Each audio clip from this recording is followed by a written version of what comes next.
Bismillahirrahmanirrahim. Alhamdulillahi rabbil alamin. Wassalatu wassalamu ala asrafil anbiya'i wal mursalin wa ala ali sayyidina wa habibina habibi ilahil alamin Abil Qasimil Mustafa Muhammad. Allahumma salli ala Muhammad wa ali Muhammad. Allahumma salli ala Muhammad wa ali Muhammad. Allahumma salli ala Muhammad wa ali Muhammad. Wa ala ali tayyibin at-tahirin wa ashabihil muntajibin. Wa la hawla wa la quwwata illa billahil aliyyil azim.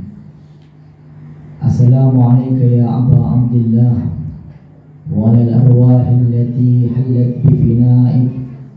Alaikum minni jami'an salamullahi abadan ma bakitu wa bakiya al-layl wan nahar wa la ja'ala Allah akhir al-ahdi minna li ziyaratikum. Assalamu ala al-Husain wa ala Ali ibn al-Husain wa ala awlad al-Husain wa ala ashabi al-Husain. Ikhwani wa akhwati, hadirin hadirat, tamu-tamu Az-Zahra, assalamualaikum warahmatullahi wabarakatuh. Waalaikumsalam warahmatullahi wabarakatuh. Segala puja dan puji, rasa syukur kita sampaikan kepada Allah Subhanahu wa Ta'ala yang menjadikan kita berwilayah kepada Ahlul Bait alaihi wassalatu wassalam, yang mengenalkan kita semua kepada sosok mulia, sosok agung, yaitu Abi Abdillah al-Husain. Sehingga pada malam-malam seperti ini kita berkumpul bersama-sama orang-orang yang mencintai Ahlul Bait alaihi wassalam di dalam majlis duka Ahlul Bait, untuk mengambil cahaya-cahaya dari Ahlul Bait alaihi wassalam. Ikhwani wa akhwati yang dimuliakan oleh Allah Subhanahu wa Ta'ala, dalam kehidupan keseharian kita, seorang akan mencari sesuatu yang ia cari. Orang yang mencari uang akan pergi ke tempat pekerjaan yang menghasilkan uang. Orang yang mencari kesenangan akan pergi kepada tempat-tempat yang dituju untuk menyenangkannya. Orang yang mencari hiburan, orang yang mencari hobi, semua akan pergi kepada tempat-tempat yang ia tuju. Sedangkan kita pada malam-malam yang mulia ini, Allah Subhanahu wa Ta'ala dan juga melalui nabinya memberikan kita perintah dan anjuran. Bahkan hal itu merupakan bentuk kecintaan kita dan rasa syukur kita kepada Abi Abdillah Husain. Kita semua mencari kemuliaan, dan di malam yang mulia ini kita juga membicarakan manusia-manusia yang mulia. Sehingga diharapkan dari majlis yang mulia ini, karena sungguh merupakan sebuah kekurangan ketika seorang membicarakan orang-orang yang mulia namun tanpa mengharap untuk dirinya menjadi orang yang mulia. Mulia di sisi Allah Subhanahu wa Ta'ala, dan mulia karena mengambil pelajaran dari orang-orang yang mulia. Oleh karenanya, dalam kesempatan yang mulia ini, izinkan saya untuk membawakan kisah-kisah dari orang-orang mulia yang bersama dengan Al-Imam Husain alaihi wassalatu wassalam. Kita mungkin mengenal tentang sosok agung, seorang yang bernama Maisam At-Tammar. Beliau bukan merupakan seorang yang secara zahir dikenal sebagai tokoh besar karena harta melimpah yang dimilikinya, jauh dari hal-hal yang seperti itu, yang sifatnya duniawi. Beliau bukanlah dikenal juga sebagai di kalangan kaum muslimin sebagai sahabat-sahabat besar, namun beliau adalah seorang pecinta yang betul-betul mencintai Ahlul Bait alaihi wassalatu wassalam, yang betul-betul mencintai Amirul Mukminin Ali bin Abi Thalib alaihi wassalam, mencintai putra-putranya, mencintai putri-putrinya, dan sangat mencintai Abi Abdillah Husain. Kita tahu Maisam At-Tamar beliau mencapai syahid dan tidak berada di Karbala. Artinya meskipun beliau tidak berada di Karbala, namun beliau termasuk orang-orang yang betul-betul teguh untuk selalu bersama dengan imam zamannya, yaitu Abi Abdillah Husain alaihi salatu wassalam. Ini Maisam At-Tamar. Beliau adalah dikenal sebagai seorang penjual kurma di Kufah. Bahkan dikatakan dalam sebuah riwayat, beliau adalah budak yang dibeli oleh Amirul Mukminin, oleh Imam Ali bin Abi Thalib, mendapatkan didikan oleh Amirul Mukminin, hingga seluruh kehidupannya diwarnai dengan kecintaan kepada Ahlul Bait. Jiwanya dan seluruh organ tubuhnya semuanya mendapatkan cahaya dari cahaya Ahlul Bait alaihi wassalatu wassalam. Hingga sampai pada suatu ketika Imam Ali bin Abi Thalib mengenai kesahidannya, jauh-jauh hari sebelum tragedi Karbala tiba, bahkan Imam Ali mengatakan kepada Maisam At-Tamar, "Wahai Maisam, engkau kelak akan dibunuh, lidahmu akan dipotong, tangan kakimu, dan engkau akan digantung oleh Ubaidillah bin Ziyad demi membela putraku Al-Husain."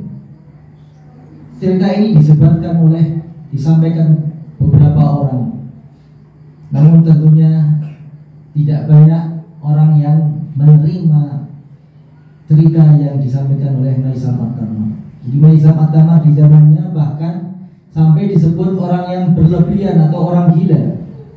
Gila dalam kecintaannya kepada Imam Ali bin Abi Thalib alaihi wassalam.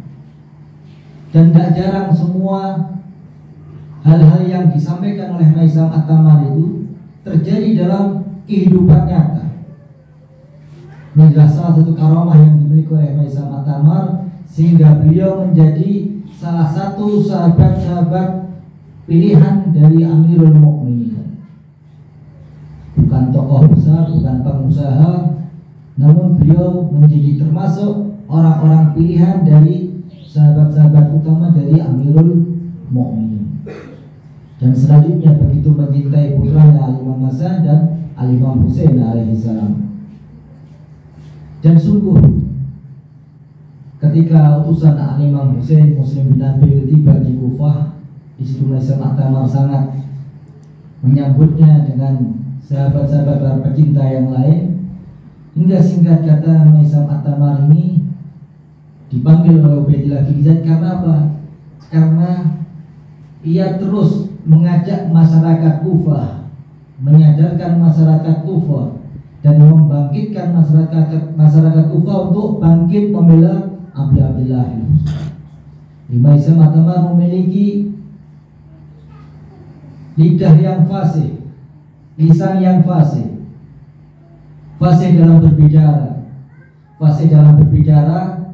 dalam kamus Islam, bukan orang yang hanya sebatas pandai berbicara, orator, bicaranya memukau banyak orang, tidak seperti itu. Yang dikatakan fasih dalam berbicara adalah yang benar-benar ucapannya tanpa dusta.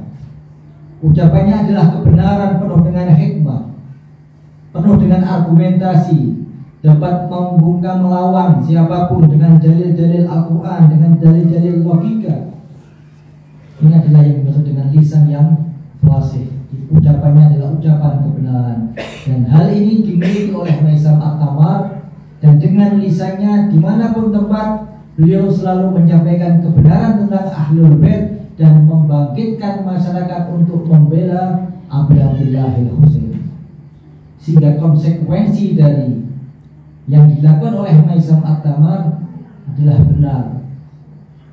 Yang mana Ubaidillah bin Ziyad pada waktu itu tidak mau menghukum Maisam At-Tamar dengan apa yang sudah disampaikan oleh Imam Ali dengan memotong lidahnya dan seterusnya, namun karena suatu hal, karena lupa, karena lalai, karena saking bencinya kepada Ahlul Bait, Maisam At-Tamar terus menyampaikan kebenaran tentang Ahlul Bait. Akhirnya Ubaidillah bin Ziyad menyuruh ajudannya untuk memotong Maisam At-Tamar, lidah Maisam At-Tamar dan kaki dan tangannya, dan digantung di dekat pohon kurma. Ini Maisam At-Tamar. Dan bagaimana istri dari Maisam At-Tamar? Sama, istri dari Maisam At-Tamar juga memiliki kemuliaan yang luar biasa, yang dalam sejarah dikatakan ketika Muslim bin Aqil sudah dibantai di Kufah, utusan Imam Husain ini, Hani bin Urwah juga sudah dibunuh. Di situ Muslim bin Aqil, Hani bin Urwah ini syahid tanpa dikafani, tanpa dimandikan, dan diletakkan di semacam alun-alun di Kufah pada waktu itu. Tidak ada pecinta Ahlul Bait pun satupun yang mau mengambil jasad mulia tersebut, apalagi menguburkannya. Kenapa? Semua takut kepada nama satu orang, yaitu Ubaidillah bin Ziyad. Karena gubernur Ubaidillah bin Ziyad adalah gubernur yang betul-betul dikenal kekejamannya, kelicikannya, kefasikannya, tidak mengenal siapa, bahkan kerabat pun tidak dikenali. Ini adalah Ubaidillah bin Ziyad. Tidak ada satu orang pun. Karena memang pada waktu itu Ubaidillah bin Ziyad telah berhasil untuk mengkotak-kotakkan para tokoh-tokoh Syiah di Kufah pada waktu itu, dan berhasil menghasut, berhasil merayu, berhasil mengancam keluarga-keluarga tentara prajurit yang ingin membela Abi Abdillah Husain, merayu para ibu-ibu, merayu para wanita-wanita, merayu para istri dari para prajurit, ibu-ibu dari para prajurit, semua dirayu, diancam.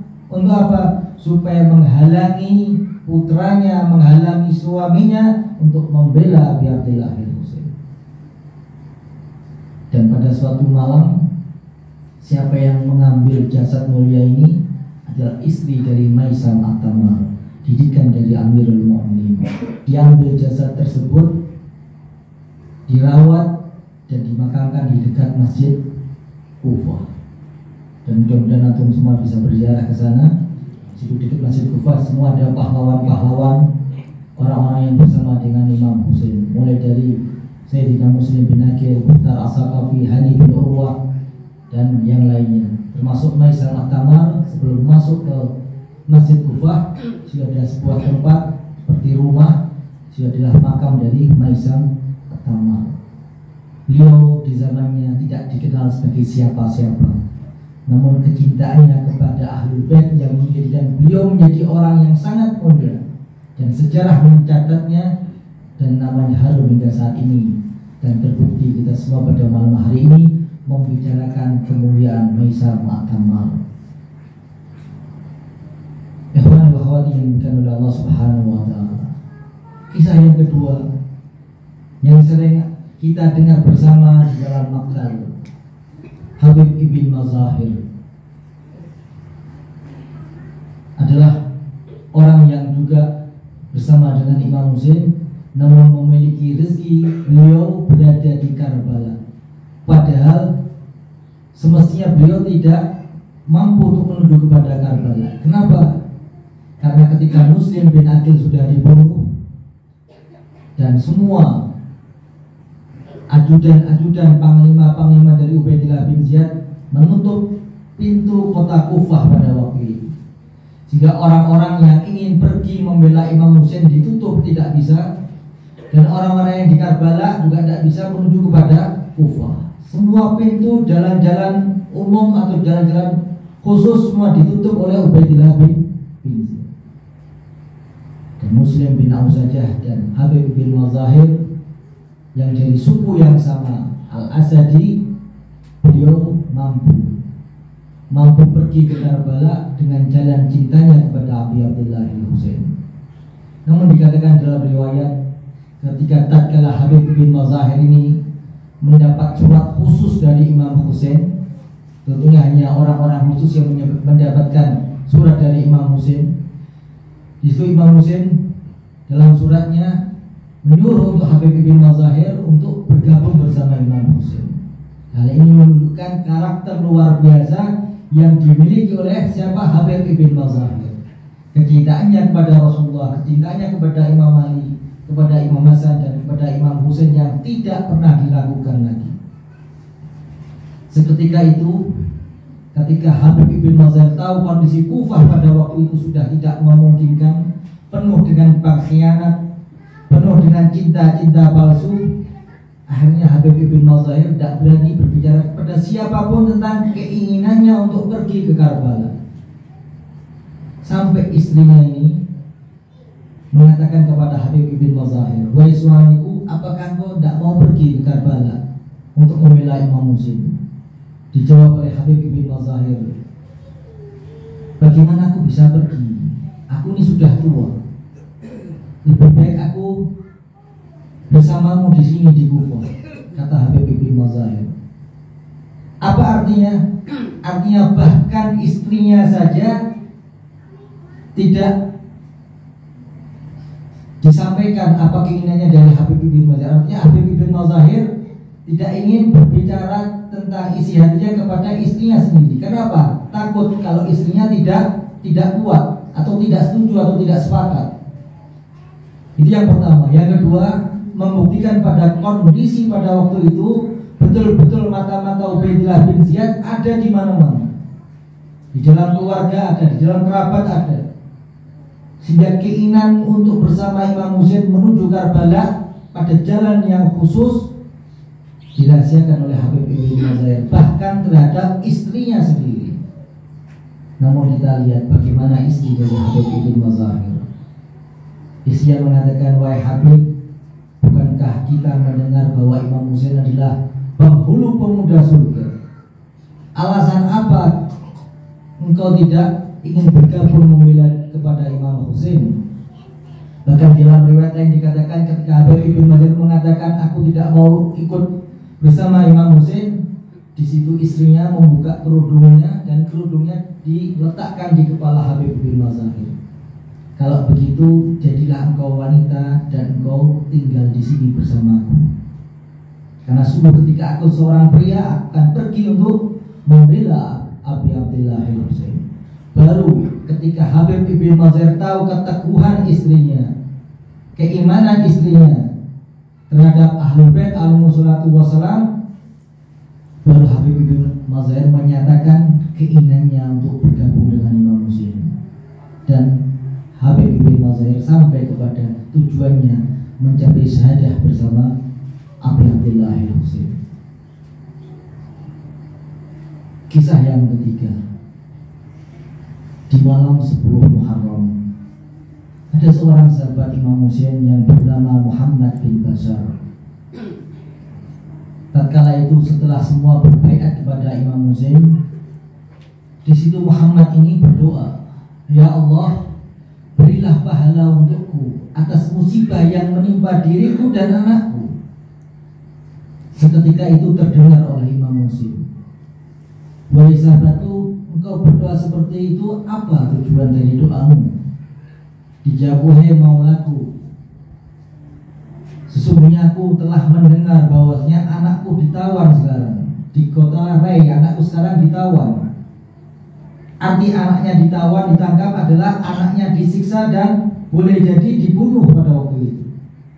Sehingga pada waktu itu Imam Husain mengatakan, "Kalau begitu aku lepaskan baiatmu kepadaku dan silahkan engkau pergi untuk menyelamatkan putramu," kata Imam Husain. Namun apa jawaban dari sahabat Imam Husain ini? "Sungguh celaka aku ketika aku pergi. Lebih baik aku dimakan binatang buas." Kata Imam Husain masih belum selesai. "Kalau begitu ini ada kain yang sangat berharga, ambillah dan berikan kepada salah satu anakmu supaya salah satu anakmu itu menolong saudaranya. Dan meskipun seperti itu, juga hal itu tidak diindahkan, hal itu tidak dijadikan oleh sahabat Imam Husain itu untuk meninggalkan Imam Husain bersama anaknya.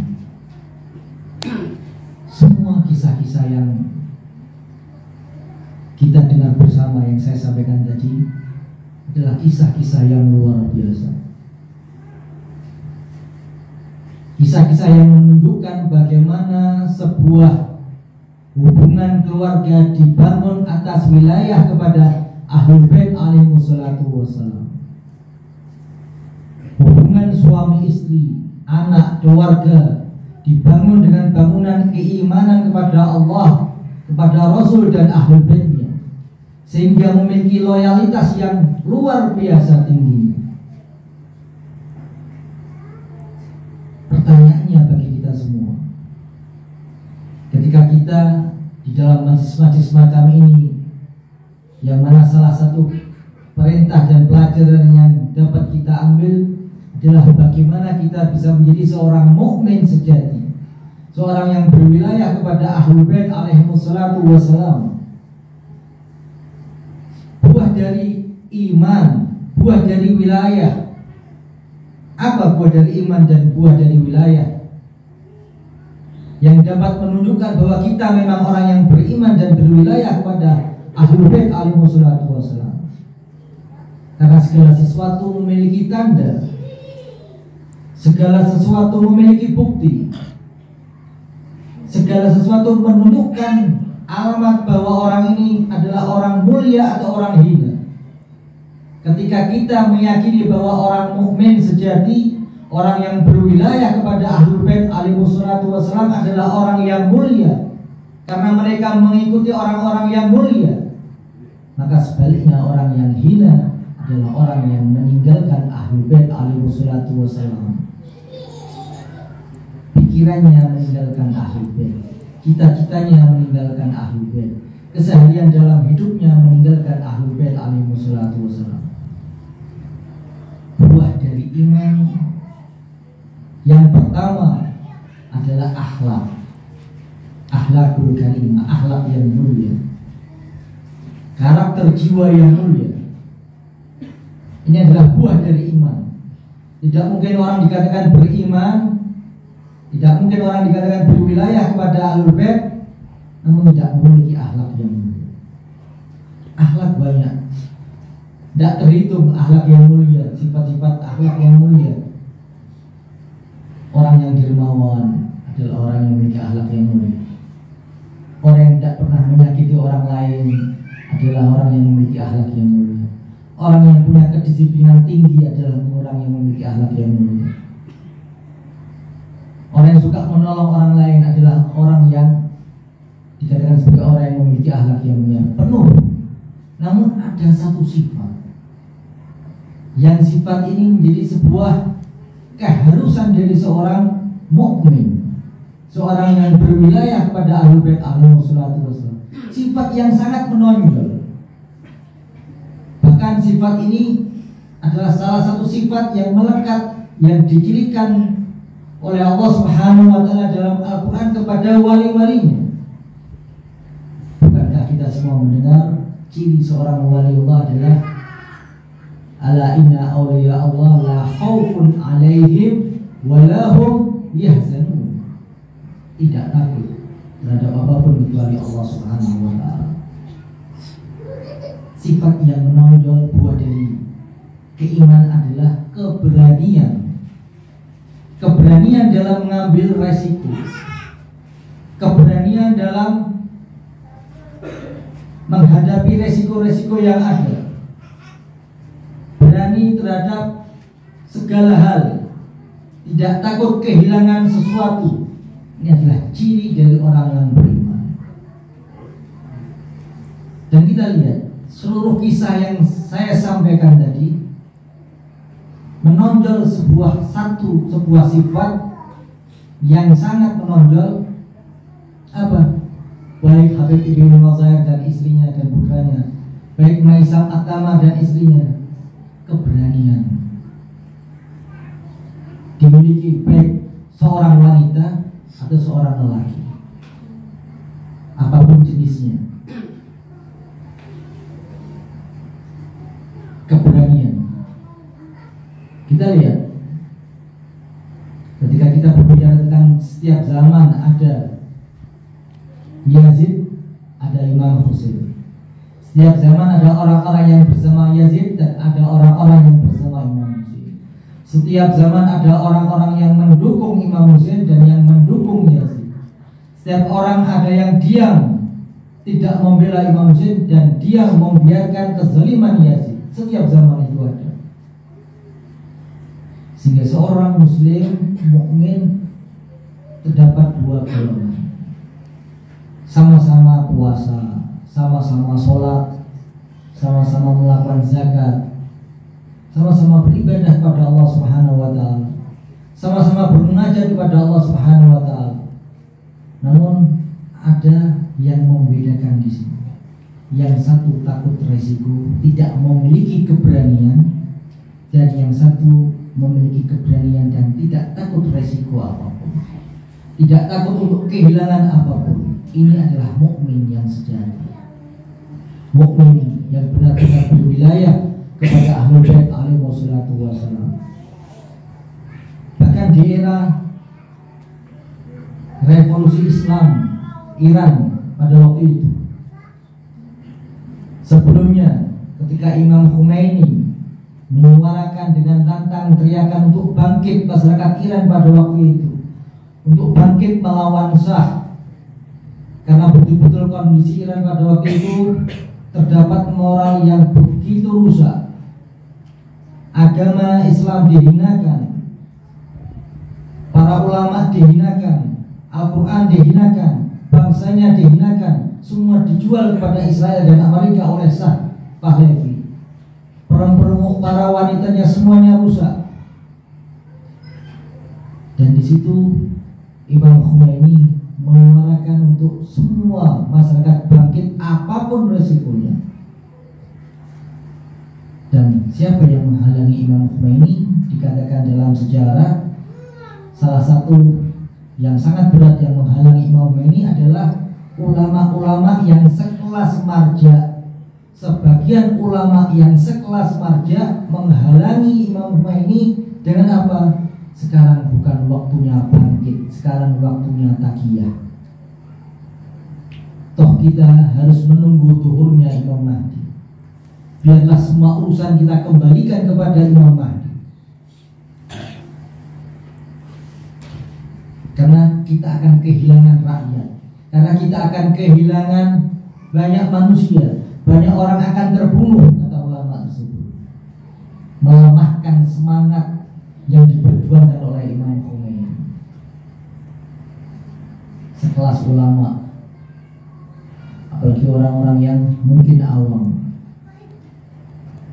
keberanian, tidak takut kehilangan pekerjaan, tidak takut kehilangan putra putrinya, tidak takut kehilangan nyawanya, adalah ciri utama dari seorang mukmin sejati yang berwilayah kepada Ahlul Bait alaihi wassalatu wassalam. Dan dalam kehidupan kita sehari-hari, bolehlah kita bertanya kepada diri kita masing-masing, apakah kita masih banyak takut terhadap sesuatu yang kita miliki untuk Islam, untuk agama, untuk Ahlul Bait alaihi wassalatu wassalam? Ataukah sebaliknya, kita berani mengorbankan waktu kita berani mengorbankan pekerjaan kita, uang kita, mengorbankan semua kecintaan kepada keluarga kita untuk Islam, untuk Ahlul Bait? Karena ini adalah ciri buah dari keimanan. Kalau kita hanya berislam namun dalam kenyamanan saja, tanpa ancaman, tanpa kekhawatiran, karena kita tidak pernah mengambil hal-hal yang resiko atau merugikan diri kita, merugikan keluarga kita, apalagi naudzubillah hanya kesenangan kita saja kita tidak mau dirugikan, maka boleh jadi Islam kita adalah Islam yang lemah, iman yang lemah, yang bisa dibeli. Sebagaimana sekarang banyak mayoritas muslimin yang diam untuk tidak membela saudaranya di Palestina. Kita lihat, andai saja keberanian ini tidak ada Hizbullah, tidak ada Houthi di Yaman, tidak ada pejuang-pejuang di Irak, tidak ada Iran dan poros perlawanannya, tidak ada semua. Sejak zaman dulu sampai sekarang semua bisa ada karena apa? Mereka memiliki satu sifat, keberanian untuk mengambil resiko jauh dari keluarganya, resiko jauh dari kesenangan hidup duniawinya. Mereka ambil resiko tersebut untuk menyelamatkan saudara-saudaranya, untuk menyelamatkan Islam. Keberanian adalah salah satu sifat yang utama yang harus ada di dalam diri seorang mukmin yang beriman kepada Ahlul Bait alaihissalatu wassalam. Ini yang pertama. Yang kedua adalah kemuliaan. Apa itu kemuliaan? Ketika dikatakan orang yang bertakwa adalah orang yang mulia, maka apa arti ketakwaan itu sendiri? Mulia dalam bahasa yang singkat, dalam penjelasan yang singkat adalah ketika seorang dapat mengendalikan semua yang dia milikinya. Seorang punya potensi kekuatan dalam jiwanya. Setiap orang memiliki al-quwwatul ghadabiyah, kekuatan amarah itu pasti punya.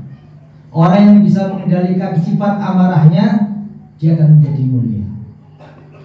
Orang yang tidak bisa mengendalikan sifat amarahnya, dia akan menjadi hina. Semua orang punya nafsu. Apakah nafsu harus dihilangkan? Tidak. Nafsu mesti harus ditundukkan dan dikendalikan, bukan dihilangkan. Dan siapa orang yang dalam hidupnya pandai dan mampu untuk mengendalikan nafsunya, ia akan menjadi orang yang mulia. Namun dalam kehidupan sehari-harinya, ketika ia sering dan selalu tunduk terhadap nafsunya, dikendalikan oleh nafsunya, maka dia akan menjadi orang yang hina. Karena orang yang tidak bisa mengendalikan marahnya, dia akan menggunakan semua yang dimilikinya untuk sesuatu yang keluar dari jalan Allah Subhanahu wa Ta'ala. Berapa banyak dalam kehidupan kita sehari-hari, mungkin saya, mungkin antum sebagian, ketika tidak bisa mengendalikan marah, lisan ini menzalimi orang lain, bahkan menzalimi keluarga kita sendiri. Berapa banyak suami ketika marah tidak bisa mengendalikan marahnya, menzalimi istrinya. Istri ketika marah menzalimi suaminya. Orang tua ketika marah menzalimi anaknya. Anak ketika marah tidak bisa mengendalikan amarahnya, menzalimi orang tuanya, berdurhaka kepada orang tuanya. Kenapa? Tidak bisa mengendalikan marah, sehingga lisannya yang keluar kotor.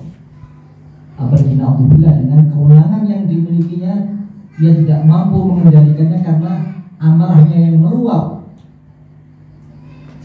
Nafsu pun seperti itu, yang menjadikan seluruh anggota badan kita pakai untuk maksiat pada Allah Subhanahu wa Ta'ala, karena kita tidak bisa mengendalikan nafsu kita, pikiran kita, lisan kita, penglihatan kita, sehingga dapat dikatakan orang yang memiliki penglihatan yang baik dan dapat mengendalikan penglihatannya, dia akan menjadi orang yang mulia. Dapat mengendalikan pendengarannya untuk mencari ridha Allah Ta'ala, dia menjadi orang yang mulia. Dapat mengendalikan lisannya, kemampuan untuk berbicara, dia akan menjadi orang yang mulia. Kalau tidak, dia akan menjadi orang yang hina. Pengetahuan pun seperti itu. Orang yang mampu mengendalikan pengetahuannya, baik pengetahuan umum atau pengetahuan agamanya, dia akan menjadi orang yang mulia. Pengetahuannya untuk membimbing orang lain, pengetahuannya untuk membangun sebuah peradaban, pengetahuannya untuk menjelaskan, untuk menjadikan seorang menjadi baik, bukan merendahkan, bukan menjadikan sekat-sekat, ini orang awam, ini orang bodoh, ini orang pandai, sehingga dalam sosial seperti terbedakan seperti itu. Bukan seperti itu, bukan untuk kesombongan, bukan untuk dikenal. Ketika dia bisa mampu mengendalikan pengetahuannya, dan pengetahuannya menjadikan bermanfaat untuk dirinya dan orang lain, maka dia akan menjadi orang yang mulia. Berapa banyak orang yang punya pengetahuan yang tinggi, namun ia dihinakan oleh pengetahuannya sendiri. Pengetahuan, sekali lagi, adalah dalam hal dasar adalah sesuatu yang hanya menjelaskan mana yang buruk, mana yang baik, mana yang batil, mana yang hak. Tidak menjamin pengetahuan tersebut yang dimiliki oleh seorang menjadikan dirinya baik atau buruk. Bagi orang yang tidak melakukan sholat, melaksanakan sholat, apakah karena tidak tahu tentang perintah sholat? Kepada orang yang masih suka menggunjing, menghibah, apakah tidak tahu hukum menggunjing dan menghibah? Apakah tidak tahu dampak-dampaknya? Bagi seorang yang lisannya masih suka untuk mengadu domba atau membicarakan aib orang lain, apakah tidak tahu tentang dosa hal tersebut? Bagi para wanita yang masih tidak memakai hijab dengan benar, apakah tidak tahu karena tidak tahu hukumnya? Apakah karena tidak tahu dampak-dampaknya? Tidak. Sebagian besar dari kita semua mengetahui tentang hal tersebut. Namun sekali lagi, pengetahuan tidak serta-merta menjadikan kita baik. Kalau kita tidak bisa mengendalikan nafsu kita, kalau kita tidak bisa mengendalikan pengetahuan kita menjadi pengetahuan yang berkah, bermanfaat untuk diri kita. Harta pun seperti itu. Seorang mukmin, orang mulia adalah orang yang bisa mengendalikan hartanya, pekerjaannya. Ya bagi-bagi, ya gunakan dengan semestinya. Untuk nafkah ada sendiri, untuk sedekah ada sendiri, untuk infak, untuk humus ada sendiri, untuk membantu kerabat ada sendiri, untuk membantu agamanya Allah Subhanahu wa taala ada sendiri. Artinya orang ini pandai mengendalikan hartanya, bukan ia yang dikendalikan oleh hartanya. Ketika seorang dalam hidupnya masih dikendalikan oleh hartanya, ia akan menjadi orang yang hina. Dan salah satunya didirikan dengan hanya pandai menimbun hartanya lewat aset-aset dan rekeningnya. Dan semua itu memiliki beban, dan beban itu yang tidak tersampaikan menjadikan dirinya menjadi hina. Oleh karenanya, sekali lagi, orang mulia adalah orang yang pandai, orang yang sukses, orang yang mampu dalam mengendalikan apa yang dimilikinya. Kalau tidak, maka ilmunya akan menghinakannya, hartanya akan menghinakannya, nasabnya akan menghinakannya, kewenangannya akan menghinakannya.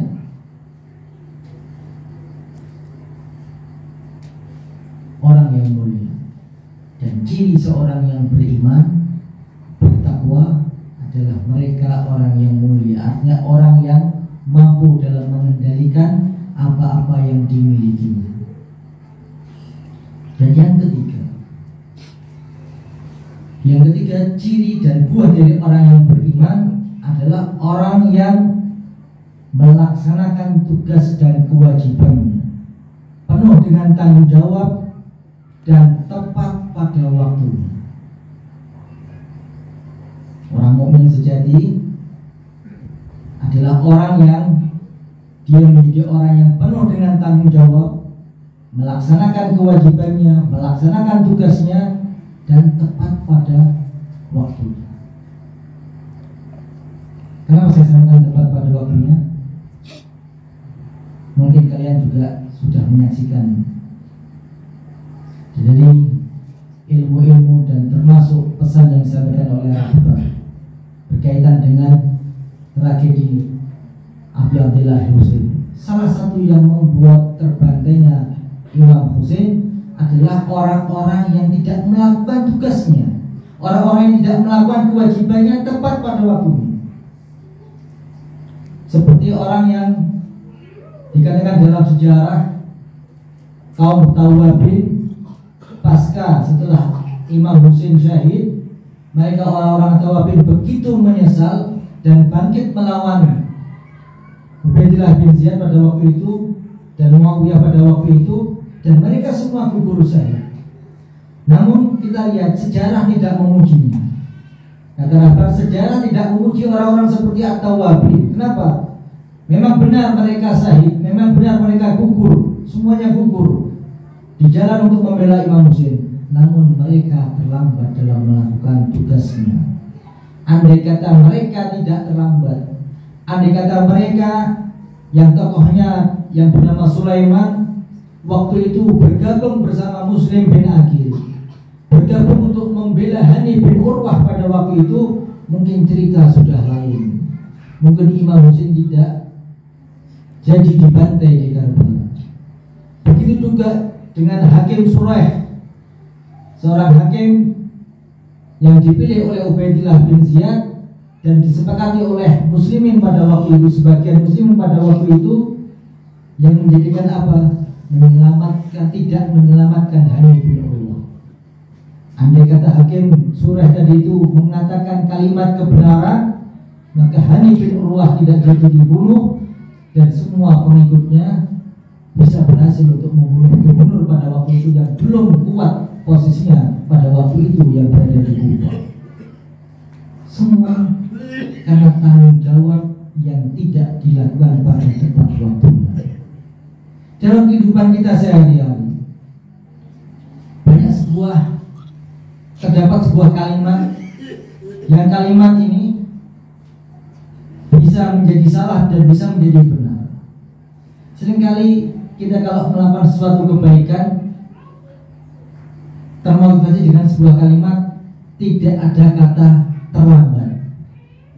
Tidak ada kata terlambat. Orang tua yang mungkin berumur 50 tahun baru sadar, dia baru menjaga kesehatannya, pola hidupnya, pola sehatnya, termotivasi dengan kata kalimat, tidak ada kata terlambat. Orang yang di masa mudanya jauh dari Allah Ta'ala, jauh dari ibadah, dan di usia 40 tahun ke atas dia baru bertaubat dan beribadah kepada Allah Subhanahu wa Ta'ala, termotivasi dengan kata-kata tidak ada kata terlambat.